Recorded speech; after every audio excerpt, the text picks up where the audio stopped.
Los laicos católicos nunca vamos a poder reemplazar a los ministerios ordenados, especialmente a los sucesores de los apóstoles, a través de los cuales nos llegan los sacramentos de salvación. No hay nada que hacer al respecto. Pero donde no solamente podemos, sino que debemos reemplazar a los obispos y muchas veces a los sacerdotes, es en el lenguaje que debemos utilizar en América Latina y en el camino que debemos tomar en términos de renovación de la iglesia.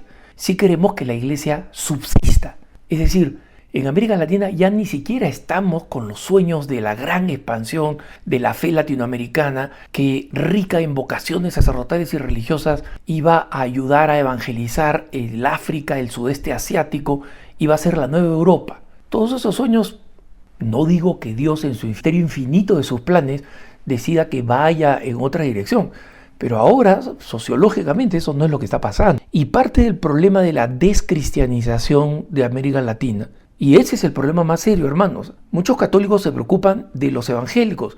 Los evangélicos son un problema, pero son un problema menor. Y les digo por qué son un problema menor. Primero, porque lo único que han hecho es arrebatar a la iglesia esos católicos que no practicaban.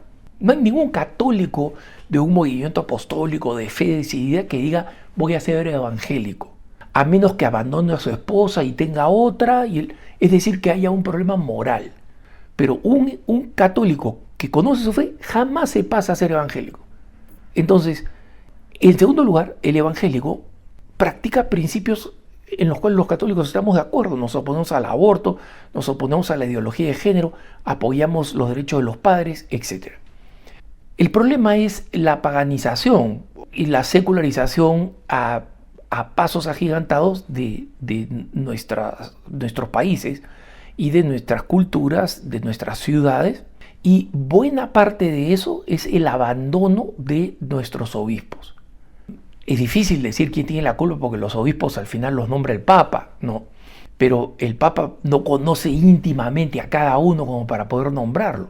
¿Y por qué digo esto? Porque el ejemplo supremo, hermanos, es el Consejo Episcopal Latinoamericano que conocemos como CELAM. Nació como un excelente proyecto. Los obispos de América Latina en 1955 se juntaron en Río de Janeiro a instancias del Papa Pío XII, diciendo, miren, el número más grande de católicos está donde ustedes están y van a seguir creciendo. El Papa Pío XII ya veía que en Europa las cosas comenzaban a declinar. Entonces, reúnanse para que actúen de una forma comunitaria, orgánica, ya no solamente como el país tal o cual, sino como una organización que tiene una misma visión. Y así surgió el CELAM. Hoy el día el CELAM no sirve para nada, literalmente para nada. Los programas que hacen allí solamente atraen burócratas y gente de buena intención, gente también de buena intención, pero burócrata. Y personas que básicamente o se voluntarian una y otra vez, son siempre los mismos, o personas que forman parte de una burocracia literalmente, o sea que están pagadas con dinero alemán, ni siquiera es dinero latinoamericano. Y si nosotros cerráramos el caño del dinero europeo que viene al CELAM, el CELAM dejaría de existir, porque no solamente no habría interés en ningún latinoamericano en sostener una burocracia así, nadie sabría para qué sirve, sino porque cuando deja de existir nadie va a sufrir. Nadie va a sufrir. Nadie en América Latina va a sentir, ¡ay! Desapareció el CELAM, ¿qué voy a hacer? Me voy a rezar al Santísimo Sacramento para recuperarme de esta tragedia. No. ¿Y cuál es la razón? Es la total secularización y politización del CELAM, su total politización. No hace mucho, más temprano en este año 2025, el teólogo Clóvis Boff, el hermano de Leonardo Boff, un teólogo brasileño, y hermano de este teólogo que se volvió loco, el franciscano que dejó la orden, dejó el sacerdocio, dejó la Iglesia Católica y ahora dice que es un teólogo de línea ecuménica, ¿no? Porque ya no es católico. Y su hermano, Clovis, en cambio, que siguió la vida religiosa, que estuvo muy cerca de la teología de la liberación y que después dio una vuelta, dio un giro importante, recientemente criticó duramente, pero con palabras realmente pastorales, palabras de un hombre de fe, no palabras de un hombre enojado solamente, sino de un hombre de fe, suplicándole a los obispos del CELAM que en el documento de aniversario que publicaron, la palabra Jesucristo o la palabra Cristo se mencionaba una sola vez. Un documento que hablaba de estructura, sinodalidad, patatín, patatá, que no significa nada.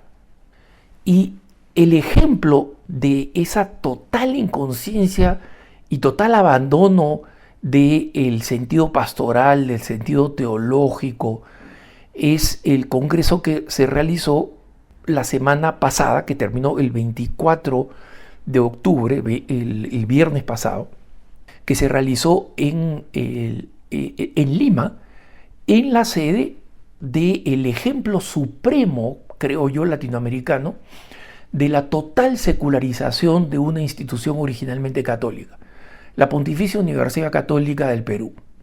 La Pontificia Universidad Católica del Perú, como muchas veces he dicho, es la más progre, corrompida, inmoral, que promueve todo tipo de corrupción, justificándola intelectualmente, que promueve actividades no solamente que son ajenas a la doctrina de la Iglesia, sino contra la Iglesia Católica. Es una institución que había sido fundada por un hombre de mucha fortuna y que era profundamente católico y que veía que la gran universidad que tenía el Perú, la Universidad de San Marcos, que se remonta al comienzo de la colonia, una de las universidades históricas en América Latina, se había convertido en un punto de promoción del comunismo y de las ideologías anticristianas. Y por eso decidió crear esta universidad, dejar dinero, dejar grandes propiedades para poder fundar y mantener económicamente a esta universidad, que ahora ha sido copada por ideólogos que viven magníficamente de los mejores sueldos que tiene cualquier otra universidad en el Perú para promover una agenda completamente anticristiana. Y aquí se realizó un encuentro, un congreso de teología latinoamericana. Congreso de Teología Latinoamericana. Teología, hermanos, ¿no? Teología. ¿Y qué significa teología? Significa el estudio o tratado de Dios. ¿Ustedes creen que se mencionó a Dios en algún momento? Ahí de pasada. O sea, cuando a alguien se le cayó el marcador de pizarra y dijo, ¡ay Dios! No, ahí se mencionó a Dios. Punto. Y son los mismos discursos que además tienen un complejo de inferioridad intelectual bien merecido, porque estos, entre comillas, intelectuales son increíblemente mediocres a morir. Cuando uno le pregunta a estos teólogos, oye, ¿tú has leído a Ratzinger? No, te dicen, yo me inspiro en la teología latinoamericana. ¿Y qué cosa significa inspirarse en la teología latinoamericana? En otros mediocres como ellos, porque no les da la cabeza para leer Ratzinger, para leer cualquiera de los grandes teólogos del siglo XX, y mucho menos los padres de la Iglesia. No les da. Y se los digo porque a mí me han invitado a un par de estos eventos como periodista para hablar de otro tema adyacente, pero yo me soplaba todos los discursos que habían ahí, y eran lamentables, de un nivel intelectual minúsculo. Entonces, para poder seguir existiendo, necesitan estos eventos, un congreso de teología latinoamericana. Necesitan que el CELAM les pague el viaje, les pague el hotel, las comiditas, el banquete de clausura, y así es como pueden seguir viviendo, ¿no? Y con editoriales que no venden ni un libro y que solamente se terminan repartiendo a las universidades, que son sostenidas otra vez con dinero ajeno, con dinero extranjero.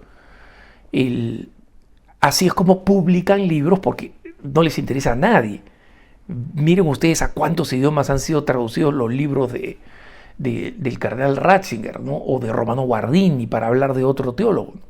Y siguen siendo las mismas personas, todas envejeciendo. Y para que vean ustedes el tipo de discurso que se maneja en este congreso de teología, que deberían decir congreso de sociología y no hay ningún problema, que hablen de todos los temas que quieren hablar, ¿no? Total, la sociología ya sabemos que es una disciplina en extinción, en vía de extinción, ¿no? Pero vean ustedes, por ejemplo, una intervención de Alejandro Ortiz, que es el coordinador, porque no le gusta decir presidente, no le gusta decir director, porque esos términos son antidemocráticos. Entonces todos los términos son coordinador, ¿no? Pero hace lo que se le da la gana, son unos dictadores, pero de arriba para abajo, ¿no? Y Alejandro Ortiz se refirió al concepto, leo acá la nota de prensa del CELAM, ¿ah? Porque este evento fue auspiciado por el CELAM. Alejandro Ortiz se refirió al concepto del capitalismo de guerra, fenómeno que ha dado lugar a diferentes expresiones del orden mundial a lo largo de la historia. Si alguno se está rascando la cabeza y no entiende, no es que no entiende, es que esto no tiene sentido. Y les leo las grandes conclusiones de Alejandro Ortiz, ¿no? Según citado textualmente por la nota de prensa del CELAM.